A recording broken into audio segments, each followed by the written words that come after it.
I just attended the MoRiver Conservation board meeting as a consultant. Made some recommendations. So what do you think, Gary? I'm glad to have met you today. Me too. I certainly would say thank you for attending our meeting. I think your contributions have been most valuable. I think we're off to a good start for some of the projects that we need to work on so we can actually achieve our mission statement. Well, I appreciate your knowledge, your capacity to run technology here today, which is making all this possible. Tell me a little bit about yourself. Well, I've been an artist all my life. Started at a very early age when my father was making 8mm movies of us kids, and it seemed like I grew up with a camera in my face, so I'm usually quite comfortable in front of a camera. So you're a performance artist, among other things? Let's just say my life has been very well documented.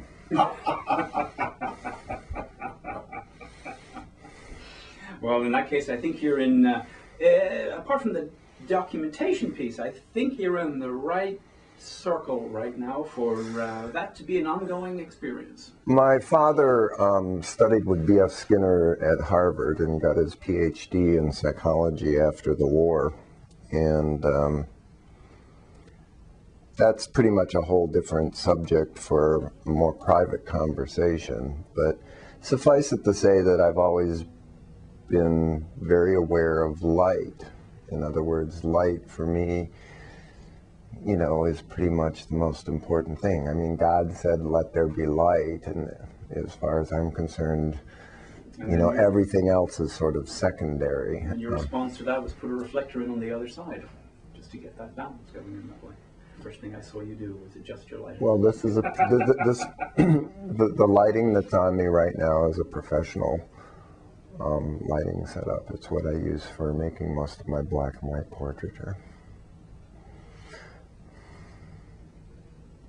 So you obviously do a lot of still work. I really enjoyed seeing your 50 best pictures there. Yeah, the retrospective. That was very fascinating, and I think anyone can both learn if they want to, or just sit back and enjoy the beauty. That was a fabulous piece of work. I have to tip my hat to you and say I'm jealous. Well, just remember that I started taking photographs seriously when I graduated from high school in 1974. I studied for 2 years at the University of Missouri, and my main influence there was Oliver Schuchard, or Ollie Schuchard. And he recommended going to SIU, where I would get much more advanced color theory and things that he didn't know about, and get a degree in communications with an emphasis in cinema and photography. So I have a huge amount of cinema. I studied with the first PhD in cinema photography, and all we did was sit around all day and see the absolute best movies that he felt had been produced. And then he would give us a written exam, which was all about history, you know.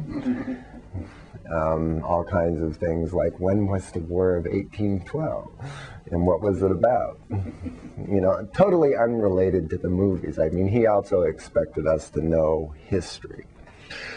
So that was a really good influence. And I always promised myself that I would make a movie if I had a story to tell. And I'm still doing an ongoing project, which is far from completion, about what Patrick Overton and I have been collaborating on, which is the idea of the front porch. And the idea of the front porch is that we've lost our front porch, that America needs to rebuild its front porches. In other words, the front porch was a place where people would gather and communicate and tell their stories to each other. And that happens mostly at cultural events like receptions and different places where people are encouraged to look at a piece of fine artwork and hear someone tell their story about the work. Now, there are many different ways to tell our stories. What seems to be the major purpose of what we're doing with the Missouri River video is for the musicians, to even the dead ones, to have the opportunity to continue to tell their stories through their music and the videotape recordings that we have. And this is a form of cultural exchange. This is how, this is what enriches our lives and gives our lives purpose. We all tend to get caught up in jobs which overwhelm us and consume most of our energy. But the only real purpose and the only real thing that a culture leaves behind is its stories and its artwork. And that's what Patrick and Overton and I have been doing, is talking about the need to rebuild the front porch.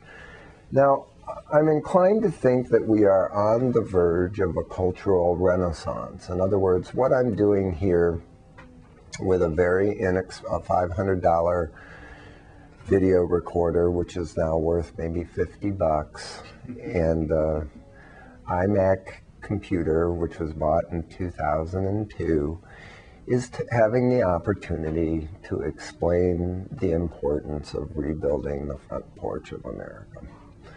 And I think if you get tuned in and you do, you know, however much time it takes you, usually less than a couple hours over a weekend after you've shot some video, and learn the basics of this, you'll have an opportunity to broadcast yourself. But the real pleasure of sharing things culturally is having a front porch to gather on and tell our stories to each other. I love the concept. Front porch. Two of my new favorite words. Thank you, Peter. Welcome.